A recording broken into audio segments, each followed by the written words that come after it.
Wake up from a daydream, feel your neurons ignite.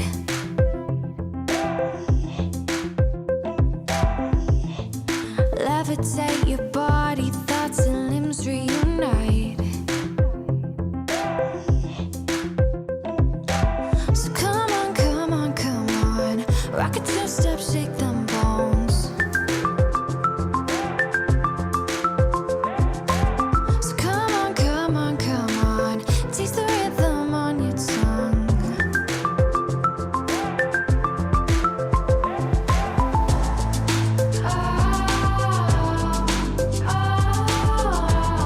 Make it shine like gold, make it shine like gold.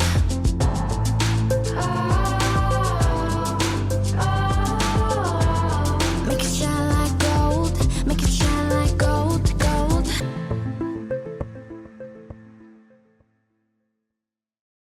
Buon pomeriggio a tutte e a tutti. Vi do il benvenuto a questo evento creato da ENAIP-Net con il supporto di ENAIP Veneto e dell'ente Fiera Giobbe Orienta, che ringrazio. Io sono Barbara Archesso, Project Manager and Developer di area internazionale di ENAIP Veneto, e oggi vi accompagnerò su questo colloquio che riguarda l'innovazione nell'economia sociale. Avremo con noi 4 relatori prestigiosi, persone esperte di economia sociale, di sviluppo dell'impresa, di organizzazione nelle imprese e di terzo settore. Quindi, senza indugio, io darei la parola prima di tutto a Barbara Dainelli. Barbara Dainelli è direttore dell'area internazionale di ENAIP Friuli Venezia Giulia. Ha più di 25 anni di esperienza nel lavoro di lavoro nel sistema dell'istruzione e formazione professionale, con un'expertise in progettazione formativa, project management, analisi organizzativa, gestione di gruppi interculturali, inclusione sociale, innovazione e sostenibilità. Quindi insomma un ampio parterre. Ecco. Allora, Barbara Dainelli coordina per ENAIP-Net, la rete che riunisce gli ENAIP di Veneto, Friuli Venezia Giulia, Lombardia e Piemonte. Quindi per ENAIP-Net Barbara Dainelli coordina il progetto BASE, un progetto Erasmus+, un blueprint per lo sviluppo delle competenze. C'è quindi un focus su modellizzazione. Quali sono gli elementi chiave di questo modello che ci permettono di allineare in modo efficace competitività economica e finalità sociali delle imprese dell'economia sociale, in particolare considerando le transizioni digitali e sostenibili? Allora, è una domanda un po'. Grazie Prego, a tutti. Barbara. La domanda è molto articolata e quando il problema è grande io credo che bisogna farlo un pochino a pezzi. Prima di rispondere alla domanda di Barbara Archesso volevo presentare un attimo il progetto BASE, che conosco da quando è nato, quindi abbiamo fatto i primi passi insieme. Il progetto nasce nel 2022, sta arrivando a conclusione, quindi siamo cresciuti insieme e sono particolarmente emozionata perché abbiamo presentato il lancio del progetto proprio qui a Job 2 anni fa, quando ancora cominciava a muovere i primi passi. Adesso vi presenterò alcuni risultati concreti. Barbara Archesso ha già detto molto di che cos'è BASE, un blueprint, un progetto che propone e sviluppa modelli a partire dalla situazione esistente per andare in situazione prospettica e che parla di competenze per la transizione. Vorrei, e a questo punto vado avanti con la presentazione, vediamo se...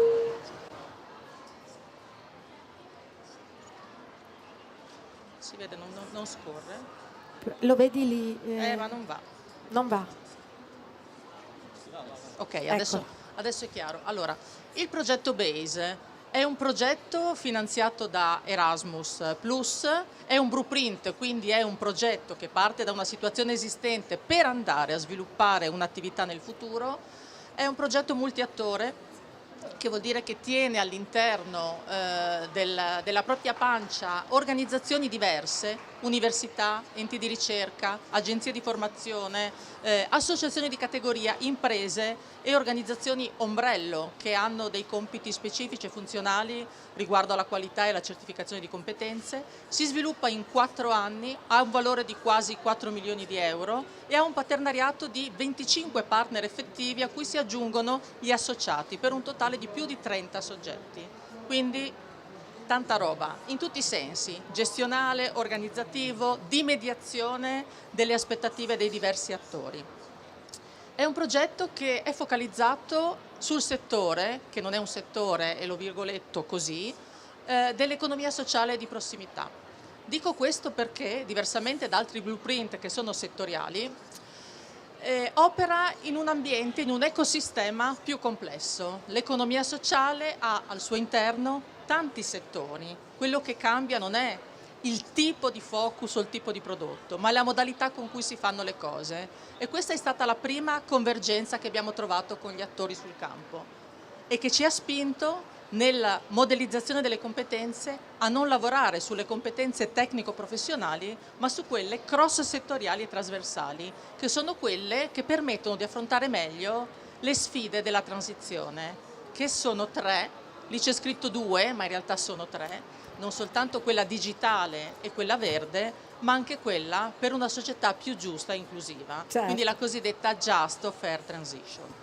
Ok. Vado avanti con il progetto molto rapidamente, semplicemente per dirvi, non lo prende? Ecco, che è un progetto strutturato in blocchi di attività. I blocchi di attività sono 7, ciascuno assegnato ad un partner responsabile. Il primo e l'ultimo sono trasversali a tutto il progetto. La gestione del progetto a cura del capofila. Capofila è l'Università di Mondragon, che si porta dietro anche una corporate. L'esperienza di Mondragon Corporation è uno degli esempi massimi in tema di sviluppo modelli per l'economia sociale. L'ultimo invece è il work package di comunicazione e disseminazione che è coordinato da Diesis Network, una struttura belga che ha sede in Belgio, specializzata nel supportare le organizzazioni dell'economia sociale di prossimità. Il secondo invece è stato il VP, il pacchetto di ricerca, coordinato dall'Università di Liegi, che ha analizzato quelli che sono i fabbisogni nell'ambito dell'economia sociale e che ha passato il testimone invece al VP3, che è quello in cui è stato creato un meta framework di competenze che abbiamo chiamato Sociocom. Poi vi faccio vedere brevissimamente la sintesi grafica di quello che abbiamo creato. Quindi abbiamo preso i framework europei esistenti, che sono prevalentemente il DIGCOMP, l'ENTRECOMP e il GreenComp, e li abbiamo customizzati, li abbiamo adattati ai bisogni specifici dell'economia sociale. Un lavoro importante che ha anche sviluppato 4 profili occupazionali per l'economia sociale. A seguire siamo entrati nel vivo dell'attività di implementazione e quindi è entrato in campo ENAIPNet. ENAIPNet ha coordinato e gestito le attività di creazione di un catalogo europeo con 29 titoli, ha realizzato una piattaforma di formazione che ha ospitato e ospita 11 adesso perché stanno diventando 11, corsi di formazione online per gli operatori del terzo settore. L'attività è stata testata, ad oggi è in fase di testing, 2000 sono gli attori in 10 paesi partner che stanno testando la piattaforma per arrivare poi al VP di impatto e disseminazione che raccoglierà i risultati e cercherà di portare il progetto, di lanciare il progetto oltre il finanziamento stesso. Ecco, questo è il progetto, vi faccio solo vedere per poi lasciare, insomma, entrare nel vivo rispetto al tema della come abbiamo adattato e localizzato il progetto. Esatto. La sintesi grafica, perché mi sembra interessante, di che cos'è Sociocomp. Abbiamo lavorato sulle transizioni, quindi la transizione verde, la transizione digitale e la transizione inclusiva. Su queste aree abbiamo esplorato alcune dimensioni che sono rappresentate qui, ma che sono rappresentate ancora meglio nel catalogo del corso, in cui trovate per esempio un elemento importante che per noi è un po' il cuore anche del come si fa economia sociale, la comprensione di quelle che sono le dinamiche di una società maggiormente inclusiva e dell'intersezionalità, come coltivare quella che è chiamata la leadership etica, come utilizzare e gestire i dati eticamente, come far comprendere le specificità della transizione verde in un contesto di economia sociale. Queste sono alcune delle dimensioni, ce ne sono tante.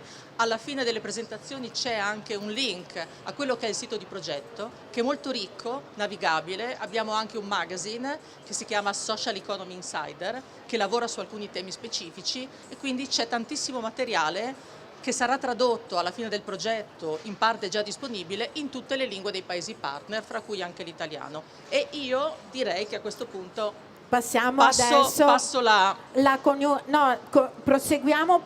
attimo parte con di questa focalizzazione. declinazione più localizzazione, diciamo, Allora, del modello. il progetto è un progetto europeo, quindi 25 partner, 10 paesi. Gestire questa complessità senza perdere le specificità e le priorità locali è stata la sfida. I pilastri della metodologia che abbiamo utilizzato all'interno del VP coordinato da ENAIPNet sono quelli che vedete. Il primo, una visione globale. Scusami Barbara, Non mi sento. se puoi tenere un po' più vicino il microfono, allora. ti sentono meglio. Mi perché, sentono meglio, sì, ok. così non ti si sente molto. Allora, i pilastri che abbiamo utilizzato all'interno del nostro pacchetto di attività partono da come coniugare una visione globale, quindi una strategia a livello europeo, con un'azione locale. Ci siamo inventati i cosiddetti cluster e quindi i 10 paesi sono stati suddivisi in 10 cluster nazionali. 2 di questi cluster in realtà sono entità, perché c'è soltanto un soggetto, non ce ne sono più di uno come nei cluster, che hanno avuto l'autonomia in fase operativa di andare a lavorare su quelle che erano le priorità di settore e nazionale, quindi visione strategica, modello unico, ma poi capacità di adattamento e di raccolta dei fabbisogni nel contesto di riferimento. Una prevenzione proattiva, che vuol dire che noi siamo stati il VP4, siamo venuti dopo gli altri, abbiamo imparato dagli errori e quindi abbiamo cominciato a mettere in atto delle strategie di mitigazione preventiva per ridurre i colli di bottiglia e arrivare ad attraversare un processo complesso della durata di più di un anno, in cui dovevamo realizzare 4 diversi prodotti. Abbiamo dovuto correre e coordinarci, controllando e facendo un monitoraggio, definendo in maniera molto chiara i cosiddetti indicatori di controllo di processo e lavorare poi per offrire un'offerta formativa che utilizza l'approccio delle cosiddette microcredenziali. Perché? Perché abbiamo preferito dare, in tema di formazione continua, un'offerta modulare, implementabile e breve agli operatori del terzo settore, più facilmente fruibile, ma anche, come dire, impilabile, come si direbbe in gergo tecnico, quindi andare a costruire con piccoli moduli un percorso più completo che va a riempire determinate competenze e ad adattarle. Lo abbiamo fatto in 3 momenti, quindi questa opera di adattamento. In fase di analisi abbiamo fatto sì che ogni cluster facesse un'analisi dell'offerta formativa esistente nel paese e che sul gap, su quello che mancava, fosse possibile andare a costruire l'offerta formativa, quindi identificare quelle che erano le priorità in tema di formazione. Questa è stata già una localizzazione. Abbiamo visto che non tutti i paesi avevano gli stessi bisogni, non tutti i paesi avevano la stessa offerta formativa e modalità, e quindi li abbiamo lasciati liberi di agire. Successivamente abbiamo creato un catalogo. Il catalogo ha permesso a ciascun cluster di elaborare da 3 a 5 priorità e di sviluppare i percorsi formativi in base ai fabbisogni effettivi. Nella presentazione invece di quello che è l'offerta modulare a distanza, i cosiddetti MOOC, abbiamo chiesto a ciascun cluster di prendere fra le priorità quella prioritaria, diciamo quella più importante, e su quella elaborare e sviluppare contenuti e-learning per la formazione, che è stata presentata in lingua nazionale e derogata in lingua nazionale attraverso la piattaforma. Quindi ogni paese ha utilizzato tematiche in parte differenti, modalità di erogazione e gestione differenti per rispondere al panel degli attori e degli stakeholder che sono sempre stati con noi durante tutto il percorso. Io credo in qualche maniera di avere dato una prima risposta. Assolutamente, intanto ringrazio Barbara Dainelli per questi spunti molto interessanti. Ho visto anche gli altri relatori seguire e annuire, e quindi io passerei a vedere un altro aspetto, rimanendo sempre all'interno del quadro internazionale. Mi rivolgo qui a Marino Langiu, direttore generale di Manitese dal 2022, la storica organizzazione italiana che si occupa di cooperazione internazionale molto forte. Ha lavorato per diversi anni nel mondo profit e poi si è rivolto a quello, diciamo, all'ambito in cui batteva il suo cuore, mi viene da dire, e cioè l'ambito non profit, ambito in cui era già attivo dal 2006. Quindi, dall'esperienza diretta nella cooperazione internazionale, a suo avviso, in che modo le grandi sfide sociali che cogliamo in Italia, nel nostro paese o in Europa, possono essere interconnesse con le dinamiche sociali dei paesi in via di sviluppo, e quale modello di economia sociale può essere l'attore globale di cambiamento più efficace? Sempre domandine da niente. Esatto. Intanto buongiorno a tutti e a tutte i presenti, e ringrazio ENAI per l'invito e insomma, i colleghi e colleghi con cui condividiamo oggi questa opportunità. Allora io oggi dirigo un'organizzazione storica che dal 64 si batte per i diritti, tendenzialmente per situazioni molto più fragili e povere. Infatti la povertà è un po' il tema che andremo un po' a indagare per dare una risposta a una domanda così articolata.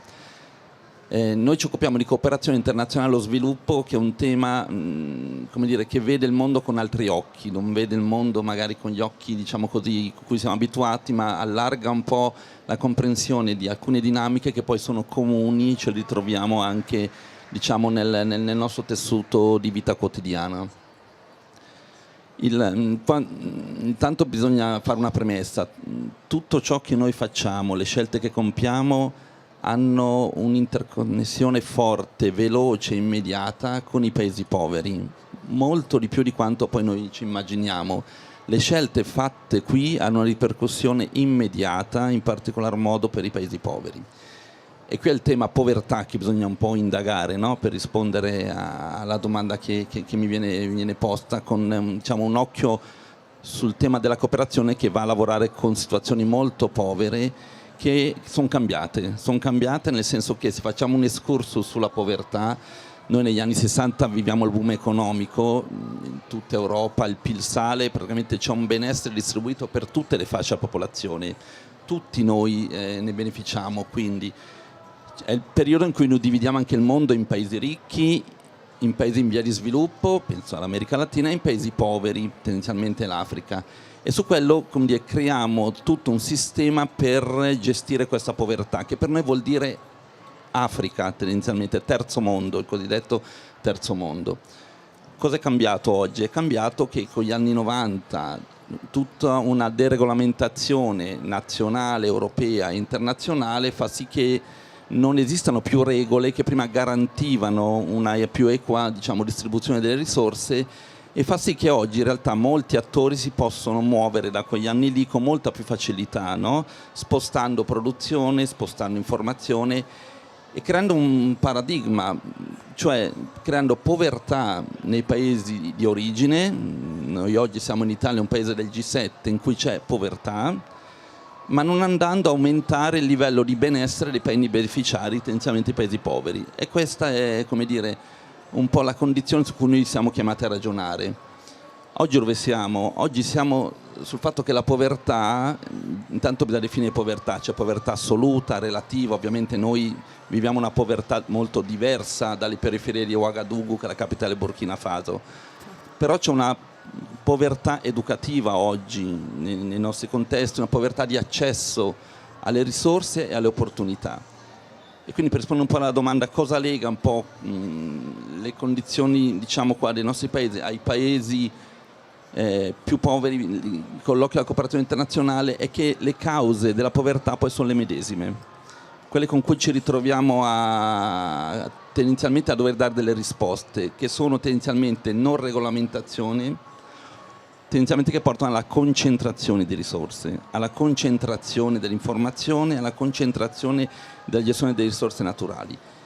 Oggi noi siamo in un ambito di orientamento professionale, formativo, ecco, la formazione, l'educazione, a cui Manitese da anni investe, e l'informazione sono tre elementi che devono creare invece le condizioni di uguaglianza sociale.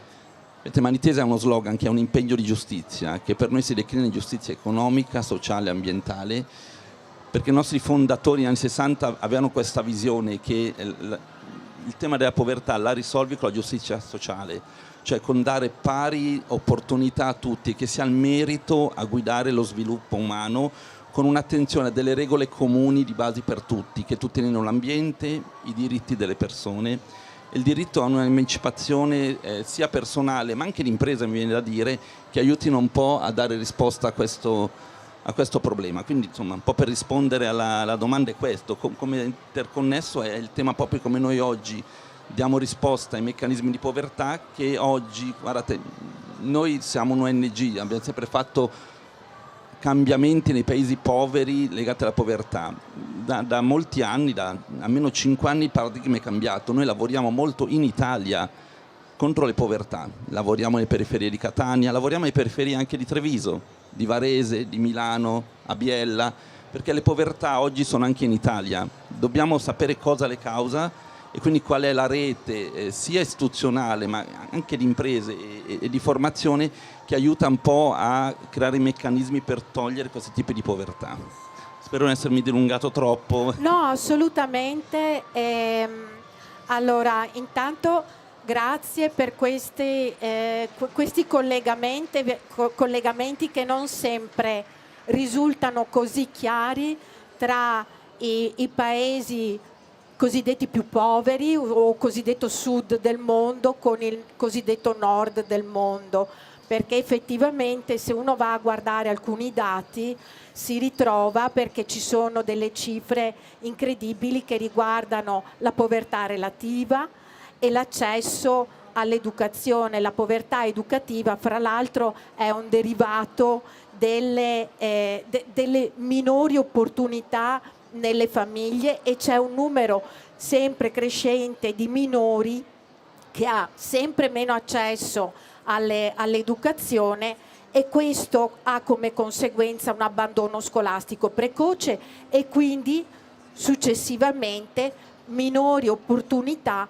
nel mercato del lavoro. Quindi tutte le cose si interconnettono, e anche mi permetto di sottolineare il collegamento che ha fatto tra la povertà o come posso dire, e la giustizia, perché il discorso, la sostenibilità e la giustizia, che sono temi che sono cari anche alla Lifelong Learning Platform, di cui noi come ENAIP-Net siamo membri. È un discorso che viene portato avanti con molta forza da questa piattaforma molto grande di stakeholder. E a questo punto io vorrei rivolgermi a Sergio Ricci. Sergio Ricci è Senior Advisor di Manitese, e qui quindi c'è già un primo collegamento con il settore non profit, però è esperto di terzo settore ed economia sociale, uno dei maggiori esperti in Italia in questo ambito, con numerosi incarichi di docenza presso diverse università, tra cui la Cattolica e la Statale di Milano, sempre sul tema degli enti del terzo settore, dell'economia sociale e della responsabilità sociale di impresa. Ha uno studio professionale che è specializzato esclusivamente nel non profit, e quindi qui vengo un po' a cercare di focalizzare un pochino il discorso delle innovazioni di sistema, a partire dal pilastro sociale dell'Unione Europea, che ha fissato degli obiettivi piuttosto ambiziosi, parlando di povertà, per esempio, la riduzione di 15 milioni di individui che sono, si trovano in questa situazione, o l'incremento al 78% della popolazione attiva occupata, giusto per citarne un paio così. Allora, secondo lei, quali sono le riforme, adesso prendiamole un po' così in un senso molto flessibile e ampio, che però il nostro Paese dovrebbe iniziare ad affrontare per posizionare il terzo settore come motore chiave per il raggiungimento di questo tipo di target? Grazie per la domanda, grazie per l'invito innanzitutto a intervenire su questo tema, perché per me non è solo un percorso accademico di lavoro, è proprio un percorso umano che faccio da 30 anni. Barbara la farò ridere perché quando i miei assistenti hanno visto le domande, no? Il tema su quale dovevo intervenire, hanno detto: Sergio, guarda, stiamo facendo una ricerca, come tu sai, per favore di le stesse cose che diciamo nella ricerca. Va bene, ho detto io, va bene, cioè non introdurre temi nuovi o temi addirittura in contraddizione con quelli che noi scriviamo. Va bene, lo farò, anche perché sono io il principale autore, quindi non mi posso autocontradire.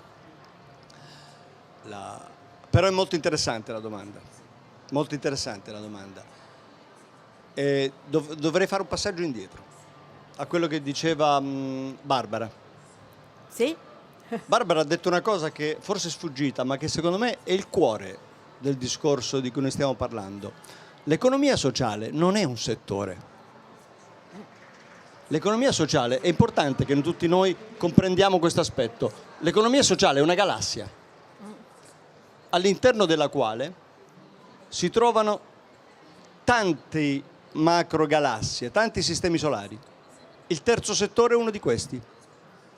Il sistema degli enti senza scopo di lucro è uno di questi.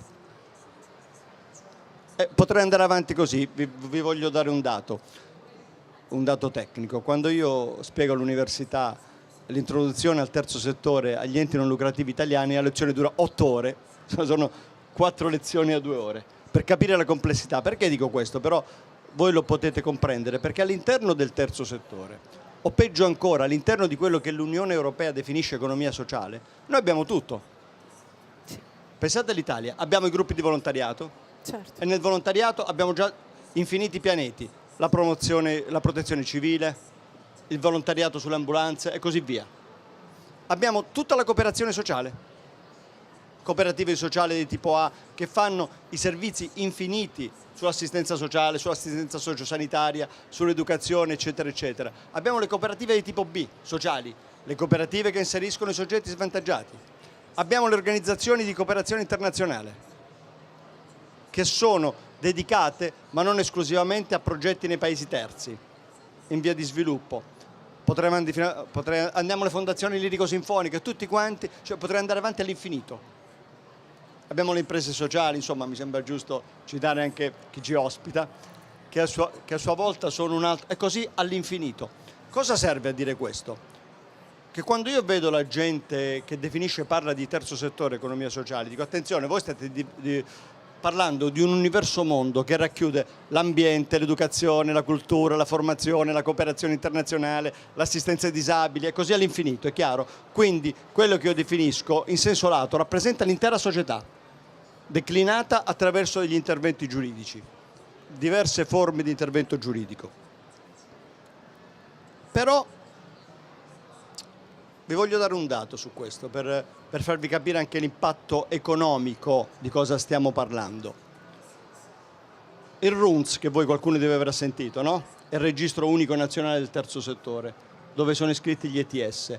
Ha oggi circa 130.000 iscritti enti. Il mondo globale del terzo settore italiano, terzo settore più non profit, più, è quasi 400.000 enti. Gli enti di cooperazione internazionale, sapete quanti sono? Neppure 250. Vi darò un dato per farvi capire l'importanza economica. Sapete qual è il fatturato cumulato solo delle organizzazioni non governative? Più di 1 miliardo e 400 milioni di fatturato annuo sono le loro entrate globali. Cioè, quello che fanno solo 250 realtà è 1 miliardo e 400. Vi voglio dare un dato da economista, equivale a quello che è il design, l'arredo design in Italia. Cioè stiamo parlando di un settore, o il gelato, l'industria del gelato, cioè solo le ONG unite fanno un fatturato di 1 miliardo e 400 milioni e sono 250 su 400.000. È chiaro qual è la dimensione globale che per noi economisti è l'economia sociale? Quindi, però io devo dire una cosa fondamentale, anche senza contraddire i miei collaboratori. Ho visto, 30 anni di esperienza, perché dico una cosa personale? Ho visto che le organizzazioni dell'economia sociale vanno a toccare dove lo Stato e il mercato non arriva, certe volte, cioè coprono dei bisogni particolari all'interno della società. Barbara mi diceva, dimmi quali sono le tue innovazioni di sistema. Secondo te ci vorrebbero? Dico, Barbara, io ho il treno alle 5:15 per Milano. Cioè, e quindi vi dirò, e non parlerò di quelle che sono le innovazioni che io parlo di solito nei tavoli tecnici, cioè una riforma necessita della modifica dell'articolo 7. No. Non è questo il contesto in cui desideriamo parlare di ciò. Vi dirò quelle che secondo me sono, sarò breve, le 5 innovazioni centrali. E magari vorrei anche un partecipante al pubblico che mi chiedono, dice, guarda Sergio, per favore approfondisci uno di questi punti. 1, quella che io chiamo la politica industriale per il terzo settore. Perché la chiamo la politica industriale per il terzo settore?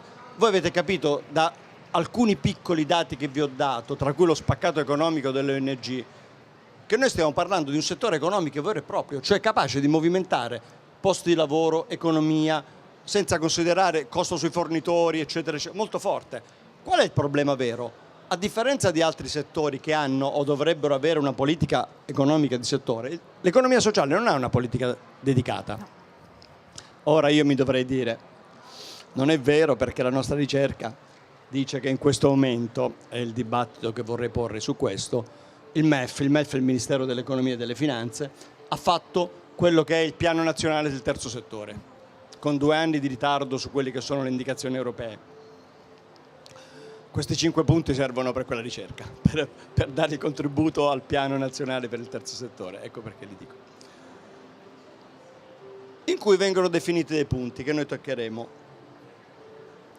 Cosa vuol dire per me quando io chiedo una politica industriale per il terzo settore dedicata?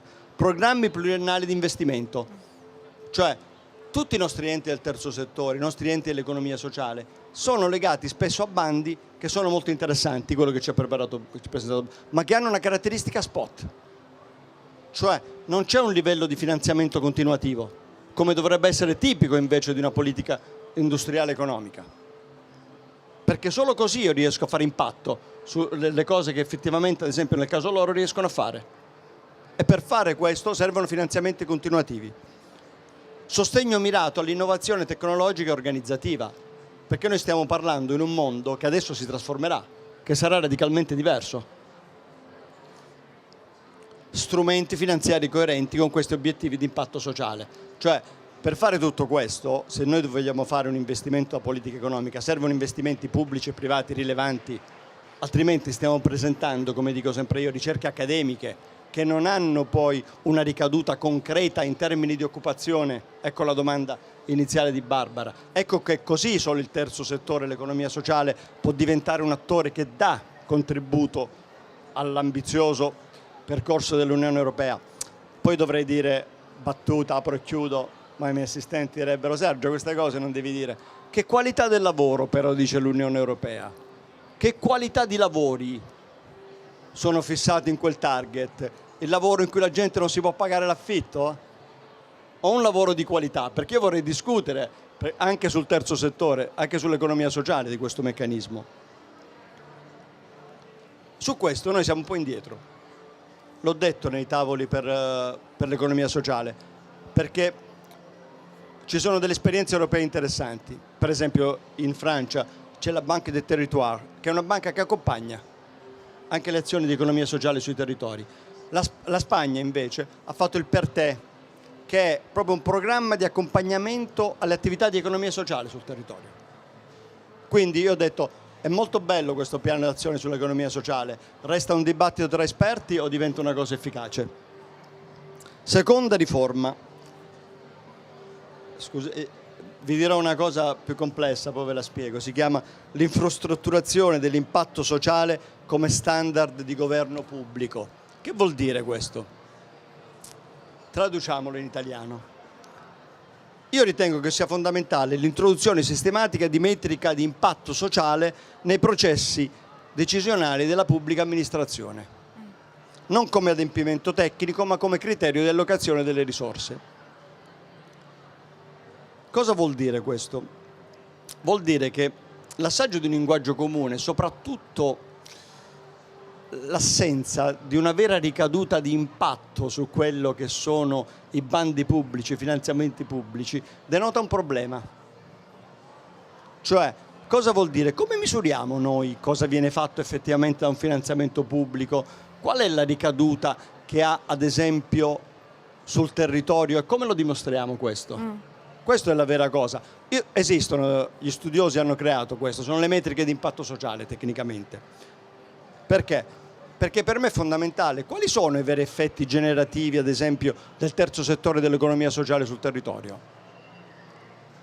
Volete un esempio basilare? Do un finanziamento a un progetto sull'Alzheimer a 360 gradi. Come si risolve adesso il problema? Io do il finanziamento, l'organizzazione dell'economia sociale sviluppa questo progetto, c'è tutta la fase amministrativa della rendicontazione, dico bene, molto bene, siamo alle cose italiane. Come gestiamo però la ricaduta effettivamente sui veri beneficiari di questo? Cioè i veri beneficiari, qual è il loro percorso, che hanno il loro beneficio che resta sul territorio? C'è un meccanismo che deve essere valutato che si chiama la metrica di impatto sociale e che serve anche per gestire la trasparenza dell'impatto stesso. C'è un terzo riforma, quindi attenzione, la metrica non può essere solo amministrativa, deve essere anche di ricaduta di impatto, cosa avviene sul territorio. Quando noi facciamo un progetto di cooperazione, sempre più ci chiedono, l'adempimento amministrativo va bene, quanto è incrementato effettivamente il lavoro in quella regione in cui noi abbiamo dato il contributo? Corretto, dico io. Corretto, dico io. E così più altre metriche. Terza riforma. Serve una governance nuova fra Stato, mercato e economia sociale. Il codice del terzo settore ha fatto una cosa interessante, che è l'articolo 55, cioè la coprogettazione fra pubbliche amministrazioni e enti del terzo settore. La coprogettazione non significa abbiamo scritto un bellissimo testo di legge e adesso tu però, ente dell'economia sociale, sei sempre in una posizione gerarchica inferiore rispetto a me. No, dico, non ci siamo capiti. La coprogettazione significa che noi ci sediamo a tavolino e insieme progettiamo gli interventi sociali, anche fra soggetti che hanno magari ricadute diverse, soggetti della galassia del terzo settore diverse. E questo è fondamentale, secondo me, per individuare i veri bisogni. Ho un'esperienza io su questo tecnicamente, non mi voglio allungare, ho tante ricerche. Quando viene fatto questo, le ricadute sociali dei progetti migliorano tecnicamente. Quando vengono imposte con un finanziamento gerarchico peggiorano. Quarta riforma, e ho finito. Serve un ecosistema finanziario dedicato all'impresa sociale. Serve soprattutto per le imprese sociali che fanno meccanismi più evoluti dei fondi dedicati all'impatto e degli strumenti finanziari ad hoc che possono gestire questo, più incentivi fiscali diversi da quelli del terzo settore, più legati a quelli delle imprese sociali inglesi o francesi ad esempio. E poi l'ultima riforma, le competenze e capitale umano come un driver di sviluppo sociale per me. Nessuna riforma strutturale può avere effetto se non si investe pesantemente sulle competenze, secondo me. Cioè, perché dico questo? Perché vedete, le organizzazioni del terzo settore fanno cose sempre più complesse. Io Dico alcune che vengono seguite dal nostro studio. Cooperazione internazionale, transizione energetica con le CER, welfare territoriale, rigenerazione urbana, inserimento lavorativo, politiche giovanili. Cioè, per fare questo servono strutture formate, competenze digitali, capacità manageriali e una nuova generazione. Come fare questo? Per me bisogna creare una scuola nazionale dell'economia sociale per poter impattare e poter formare su queste cose. Barbara, fermami se vado troppo lungo. No, lascia andare, poi arriviamo. Volevo dare solo questi spunti. Siamo nei tempi. Ok, siamo dare nei questi tempi spunti che poi, se interessa tranquillamente. l'approfondimento di qualcuno, riprendiamo. Ok? Ho finito. Ah, ok. No, allora gli spunti sono numerosissimi. Vedo Barbara che sta cercando. Vi lascio. No, volevo soltanto aggiungere in tema di competenze e di piattaforme, segnalo la creazione non a livello Italia ma a livello Europa della piattaforma coordinata da Eurixe, che sarà in futuro, ma è già stata lanciata, un repository di competenze, richieste e scambi, che è molto importante. Quindi ancora una volta uno scambio dal globale al locale con questa piattaforma che, se ben alimentata e quindi conosciuta come start, potrebbe funzionare. Ecco. Assolutamente, credo che valga sempre la pena valorizzare e dare enfasi anche a questi momenti, perché è vero, è una piattaforma, ma c'è la possibilità anche di fare confronti, di prendere spunti, di avere uno sguardo un po' più ampio per capire poi, proprio come è avvenuto nel progetto BASE, posso riprendere. Era solo per dire Social Economy Europe, quindi il leader del patto per le competenze nell'economia sociale di prossimità, coordina e gestisce questa attività. L'invito è ovviamente a tutti i paesi e a tutte le organizzazioni che aderiscono al patto per le competenze nell'economia sociale di popolare questa piattaforma, fornire richieste, fornire stimoli per il miglioramento della stessa. Grazie. Allora, abbiamo parlato tantissime cose con Sergio Ricci e siamo arrivati anche a vedere come sia necessaria per la coprogettazione avere competenze diverse, integrate fra di loro, complementari fra di loro, e anche ad avere un certo grado di expertise. Ma esistono le esperienze locali che nascono proprio dagli ambiti territoriali sociali, da questa nuova visione, chiamiamola così, più integrata dei servizi sociali, che mettono insieme anche realtà diverse appartenenti a diversi sistemi solari della galassia, per riprendere la suggestione astronomica. E quindi arriviamo a Luciano Gallo, che è presidente e fondatore della Fondazione di Comunità Saccisica. Scusate che vado a riprendermi, perché tutti i nostri relatori sono veramente interessantissimi per l'enorme esperienza che portano con sé. Allora, dicevo, presidente e socio fondatore di Harvest SRL e direttore della Fondazione di Comunità della Saccisica, esperto senior di governance pubblica e con un'esperienza trentennale nella consulenza istituzionale e nella programmazione territoriale. Fornisce supporto ad enti territoriali nei processi di riorganizzazione, gestione associata e pianificazione strategica. Quindi arriviamo proprio, diciamo, alla messa a terra di tutto quello che abbiamo detto prima, come si usa dire, no? Cioè, ci caliamo nel quotidiano, proprio nei bisogni che venivano citati poc'anzi, che non vengono soddisfatti dal mercato, ma che trovano delle risposte attraverso questa multipolarità dell'economia sociale. Prego, Grazie. dottor Gallo. Buon pomeriggio e grazie dell'invito. Ecco, a me è stato chiesto di entrare in un'esperienza concreta e la porterò dentro il contesto veneto, della nostra regione. Pronto? Ecco, Sì, così. sì. Parlerò in modo particolare dell'esperienza delle intese programmatiche d'area. Sapete che le intese programmatiche d'area sono da anni previste in Veneto, però ultimamente, negli ultimi 3 anni, hanno fatto una riforma, ha cambiato completamente anche proprio il fondamento normativo e sta acquisendo una nuova identità. È un'esperienza che ad oggi esiste solo nella regione Veneto. Nella regione Friuli Venezia Giulia c'è una piccola norma che vorrebbe introdurle, per ora non sono ancora partite, ma insomma la Lombardia ci sta in qualche modo studiando, sta vedendo, ma che cosa prevede, da che pensiero parte? Allora, consapevolezza l'abbiamo, insomma, tutti siamo consapevoli che stiamo vivendo un tempo di grande cambiamento, quindi proprio più che altro cambieremo era. E l'approccio di questo pensiero comunque è che lo sviluppo in certi contesti parte dal territorio, un territorio che deve acquisire identità. E allora vediamo un po' che cosa significa territorio in questo contesto.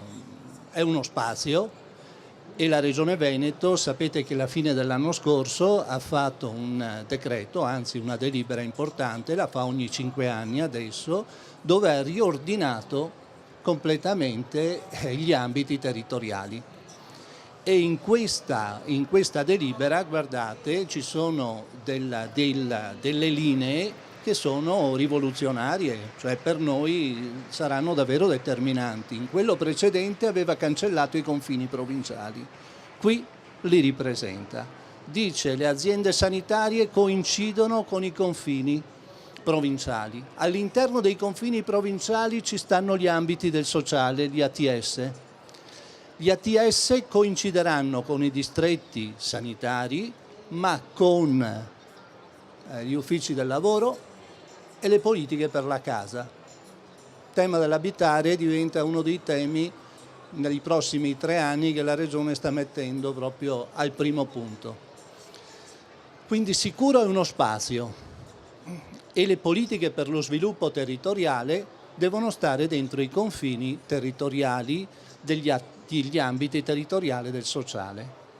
Cioè, per la prima volta la Regione dice: io sto disegnando gli ambiti per le diverse politiche, sia pubbliche ma anche le diverse politiche sociali, sanitarie, ambientali, di protezione, di sicurezza, come una matriosca. Secondo aspetto. Sicuramente territorio vuol dire un luogo, quindi è una capacità di questo luogo di costruire rete. Tanto il territorio sarà forte quanto più sarà capace di costruire un sistema di rete.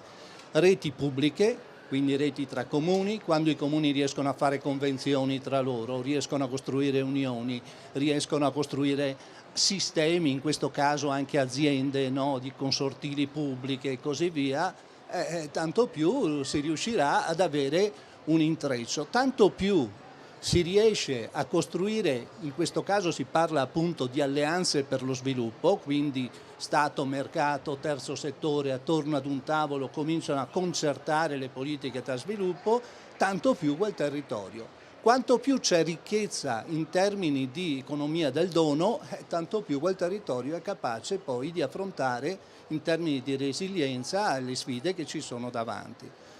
Come si diceva, territorio quindi è uno spazio, è un luogo, e territorio è anche un'identità distintiva. Cioè sempre più i territori dicono: ma io chi sono? Chi voglio diventare? Cosa c'è qui di distintivo? Cosa vorrei che ci fossero di distintivo rispetto a altri territori? E questo lo sta cercando il cittadino, la persona, perché mai come ora c'è una facilità di mobilità da un territorio ad un altro, ma lo sta cercando anche il sistema delle imprese. Le imprese con facilità si spostano da un territorio ad un altro e cercano cosa? Cercano competenze, cercano infrastrutture, cercano politiche, cercano contesti per poter sviluppare le loro aspettative, la loro capacità. ma come le persone, ripeto.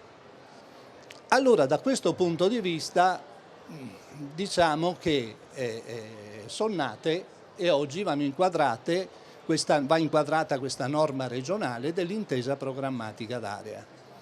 Allora, come dicevo velocemente, cos'è l'intesa? È un tavolo concertativo, cioè tutti i soggetti che si siedono attorno a questo tavolo firmano un protocollo di intesa, si impegnano di costruire un documento programmatico d'area. Cioè cominciano a dire, guardate, in questo contesto queste sono le priorità, e mettono giù dei progetti, delle schede progetto concrete con degli indicatori di risultato e di impatto. Questo documento va, in questo caso, in Regione, e la Regione ha fatto una legge, nella sua legge per la prima volta dice, guardate che quel documento per me Regione è un obbligo quando devo costruire il mio programma o il mio documento regionale, il mio documento programmatico regionale.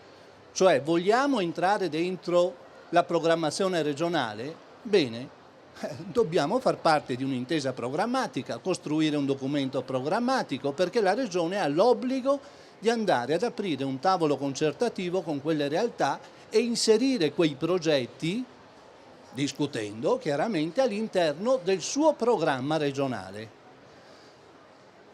Ha introdotto un'altra novità fortissima, ha detto guardate, questo tavolo può cominciare ad assumere una personalità giuridica, cioè non è soltanto un tavolo, se volete potete tenerlo come tavolo, ma se volete potete farlo diventare un'associazione con personalità giuridica, 15.000 euro minimo di capitale, eccetera, oppure una fondazione. 30.000 euro di capitale, perché? Come agenzia di sviluppo.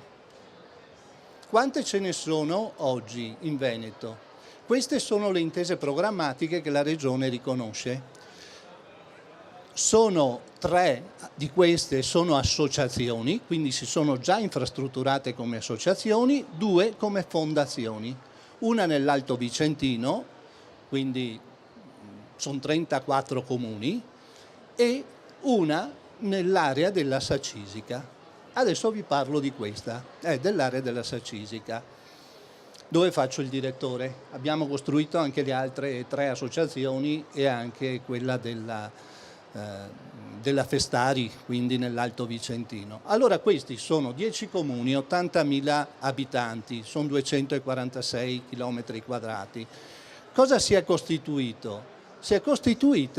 Hanno deciso di costituirsi questo tavolo è di 30 soggetti, quindi ci sono i sindaci, Camera di Commercio, c'è la scuola, ecco, sono presenti anche un IPAB, poi ci sono le associazioni di categoria, le associazioni sindacali, c'è l'ENAIP che fa parte del tavolo, e ci sono, noi la chiamiamo, si sono definiti la fabbrica delle associazioni, dove c'è la cooperazione sociale, ci sono altre associazioni presenti. Allora, come si è costituita questa esperienza? Sacisica quindi è l'ambito territoriale, la Regione l'ha riconosciuta. Tenete conto che gli è stata fatta tutta un'operazione di lobby per cui questi 10 più altri 3 comuni sono diventati un ATS. Gli ATS, sapete, in Veneto all'inizio erano 21, dopodiché fatta una scelta, fatta una battaglia, tutti insieme, associazioni di categoria, sindacati, bla bla bla, tavolo concertativo, hanno portato a casa l'ATS della Sacisica Prati Arcati.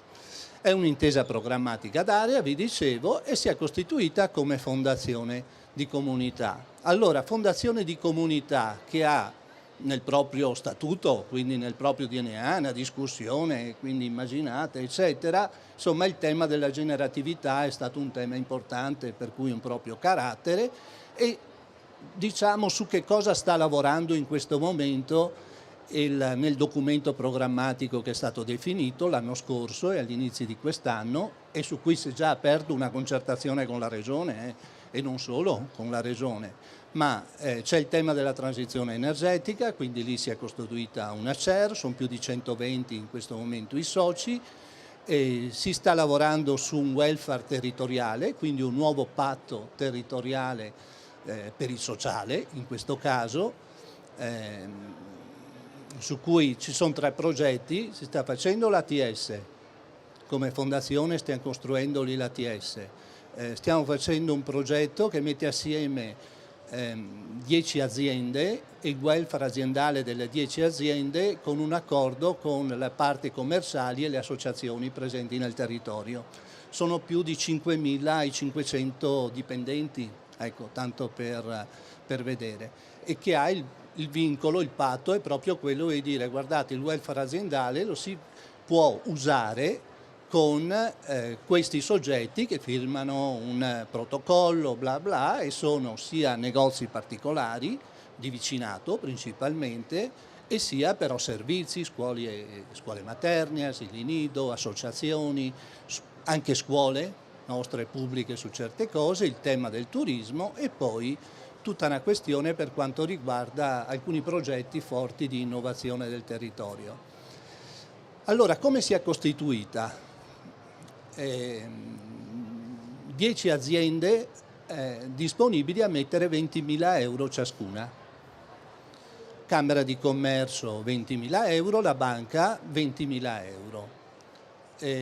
2 comuni, va bene, hanno messo i 5.000, tutti gli altri mettono una partecipazione per la gestione, però il capitale sociale si è costituito così. Adesso abbiamo altre 3 aziende che chiedono di entrare con 25.000 euro di capitale. E perché uno dice, e sono aziende, tenete conto, che sono grandi aziende, ecco, ce n'è una di queste che è media, ma tutte le altre sono aziende che fatturano dai 600 milioni di euro al miliardo di euro, ecco. Immaginate, non so chi conosce la Carel o aziende di questo tipo, ecco. E però hanno un interesse ad essere attori forti all'interno del territorio e vogliono concertare, definire delle politiche del sociale. Uno, perché gli interessa, voglio dire, anche una certificazione, è chiaro questo, ma gli interessa riuscire ad incidere su politiche che toccano proprio alcuni temi forti che riguardano le competenze, per cui ci sono dei progetti specifici col tema scuola, ci sono dei temi forti sul tema della coesione. Ecco, c'è un tema forte per quanto riguarda anche la costruzione di nuove politiche sociali, perché dobbiamo dirlo, la considerazione che sindaci, ma anche industriali e parti sociali si sta facendo è quella che dire soldi pubblici da qui in avanti ce ne sarà sempre meno, c'è poco da girarla. Faremo la battaglia per portarle su alcune cose, sicuramente non ci tireremo indietro, però dobbiamo trovare e inventare altri modi. Dobbiamo inventare altri modi e metterci insieme su questa cosa qui. Ecco, in questo momento pensate, in 9 mesi, solo su 3-4 progetti, che adesso rendicontiamo, tra l'altro, abbiamo raccolto più di 1,5 milioni di euro e nessuno di questi sono soldi pubblici. Posso continuare? Sì, sì, sì, non so. abbiamo ancora un paio di minuti. Vabbè. Allora, soci fondatori, come vi ho detto, 20.000, 5.000, ecco, la scelta che anche i sindaci hanno fatto è che il presidente della fondazione è Luigi Rossi Luciani, cioè da tutta la comunità riconosciuto come l'imprenditore in questo caso, quindi non un sindaco, hanno scelto, pur avendo la maggioranza nel consiglio di amministrazione pubblica. L'assemblea dei fondatori, chiaramente, che ha determinate funzioni, il consiglio di amministrazione, in questo caso composto da, come vedete, 7 membri, 4 nominati dai comuni, 2 dall'assemblea dei soci, 1 dalle categorie economiche e parti sindacali, e ha determinati compiti. E poi il tema del ruolo del presidente, e ci sono i soci aderenti, che sono i componenti del tavolo concertativo, che partecipano alle spese di gestione. Spese di gestione perché quando hanno scelto che il tavolo non è più concertativo, assume una forma giuridica, in questo caso fondazione di partecipazione, hanno voluto chiamarla anche di comunità, è chiaro che hanno deciso che deve esserci una struttura. Questa struttura va pagata. E quindi, voglio dire, occorrono dei soldi sulla gestione. Ecco che allora un proprietario di una villa storica ha messo a disposizione una sede operativa e poi ci sono le imprese, ma anche i sindaci, i componenti del tavolo, e progetto per progetto c'è una parte che riguarda anche la ricaduta sulla gestione. Il tavolo concertativo certo che continua a lavorare, ci mancherebbe altro, ed è un modo concreto per andare a dire, come si diceva, alle organizzazioni pubbliche, il tema delle parti sociali e il tema del mondo del terzo settore nella sua galassia, però si siedono intorno ad un tavolo, fanno un percorso determinato e alla fine determinano quei 10 progetti che da qui ai prossimi 3 anni vanno a determinare una differenza sul territorio. Può mantenere? Io ho l'archetto, grazie.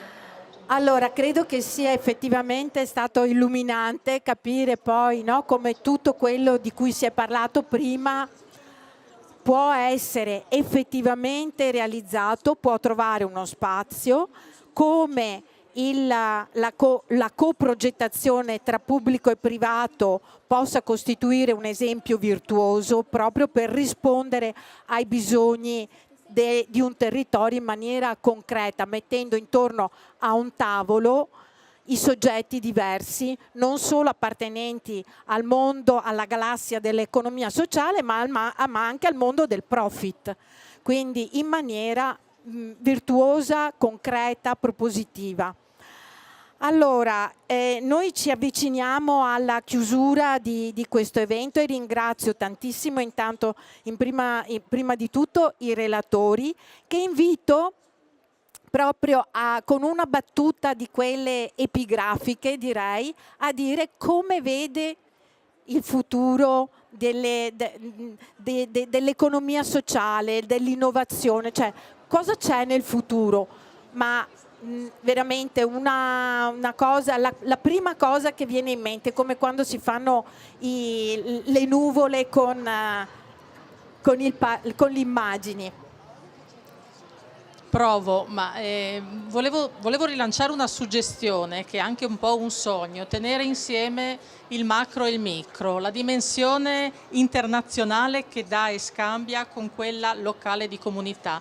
E allora rilancio, al di là della galassia, il tema di ecosistema, dove ecosistema sembra una cosa grande, ma la radice di eco è oikos, casa, ed è là dove la comunità comincia. Questo mi sembra un auspicio importante.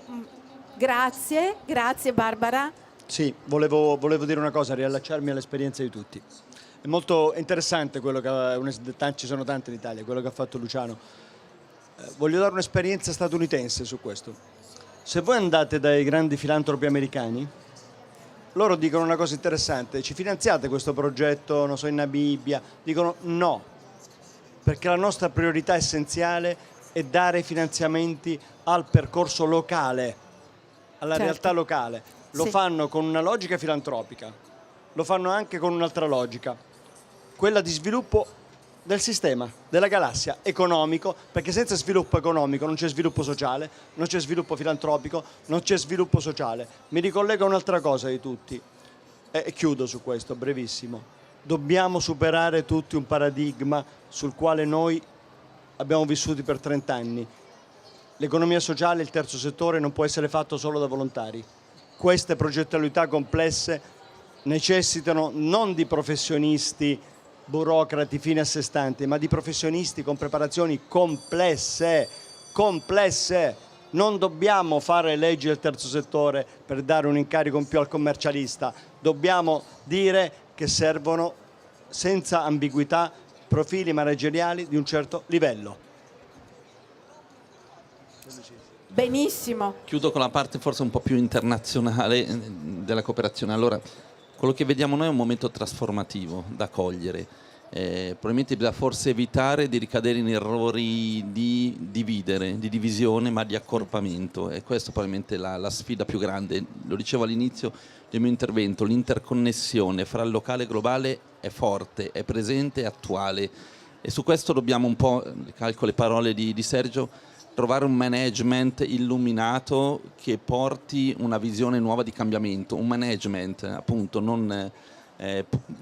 io rappresento un'organizzazione che nasce dal volontariato, da pulsioni molto forte, valoriale, emotivo, ma che oggi si trasforma in un soggetto di cambiamento che occupa un ruolo ormai istituzionale, e quindi qui serve un management nuovo su cui avere una trasformazione per poter governare questi cambiamenti. Grazie. 5 secondi su di lui. Quando c'era la vacancy per fare il direttore generale di Manitese, io ero nella commissione, e rispetto agli infiniti candidati, alla fine ho preferito lui. Sapete perché? Perché aveva un background manageriale vero e nello stesso tempo era un socio da 20 anni dell'organizzazione. Cioè, i socio volontario fino a se stesso, dicevo, ma questo qui ci fa fallire domani mattina, ho detto. Il manager puro, dicevo, questo non si rende conto di cosa fanno questi. Quindi alla fine... La sintesi è questa. La sintesi. Continuo queste riflessioni. Sapete, Sì. quando nei tavoli concertativi, ma questo è in tutta la regione, quindi nei diversi IPA che in qualche modo mi trovo anche a lavorare, allora i sindaci riesco a metterli attorno al tavolo, le associazioni di categoria, i sindacati riesco, ma quando mi trovo a dover mettere assieme le associazioni, le cooperazione sociale, eccetera, non ce la fai. Sono in baruffa, non riescono a mettersi d'accordo. Allora dico, ma come? E anch'io sono un volontario, nel senso che anch'io faccio parte di un'associazione, eccetera. Però, cavolo, non è possibile che proprio il mondo dell'economia del dono, dell'economia sociale, per antonomasia non riesca a mettersi d'accordo tra di loro e non riesca, voglio dire, poi a definire anche degli spazi, dei luoghi, no? Ma anche alcune progettualità da condividere. E credo sia la grande sfida, sapete, oggi di questa economia del dono, che deve poi entrare per terra, no? Deve concretizzarsi su cose, confronti con il mondo del profit, il mondo pubblico, no? Per far crescere il valore pubblico di un territorio. Sì, sì. Ringrazio moltissimo i nostri relatori per queste riflessioni anche finali molto ricche, molto interessanti. Spero che ciascuno di voi possa terminare questo incontro con qualcosa che l'ha arricchita dentro. E vi invito anche a compilare 2 minuti quel form, inquadrate il QR code e rispondete. Sono 3 domande, 3. Grazie mille e buona serata a tutti.